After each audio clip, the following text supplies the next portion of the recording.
ছোট প্রশ্ন করেন, লম্বা করে নাকি? দুই দিনের চাকরি। জাস্ট আপনাদের অবস্থান, আপনাদের অবস্থান, আপনাদের সার্বিক পরিস্থিতি কি, এখানকার অবস্থান কি আপনাদের? আপনারা সবাই জানেন যে ইউনিভার্সিটির ছেলেরা এখানে ওরা একটা মেসেজ দিয়েছে যে ওরা আজকে এখানে 11টা অবস্থান করবে আফতাবনগর গেটে। ইস্টার্ন ইউনিভার্সিটির এখানে কিছু ছেলেরা ওরা প্রায় 11টা থেকে বেশ কিছু ছেলে এখানে প্রায় 200 ছেলে জড়ো হয়েছিল।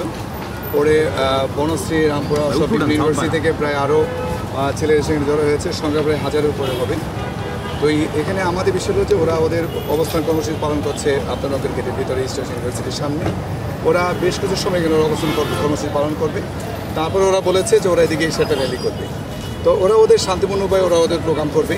আমরা ওদের শান্তিপূর্ণ উপায়ে কর্মসূচিতে যদি কেউ কোনো নাশকতা করার জন্য বা কোনো দুষ্কৃতিকারী যাতে কোনো অ্যাটাক না করতে পারে সেই বিষয়টা নিরাপত্তার জন্য আসলে আমাদের এই অবস্থান।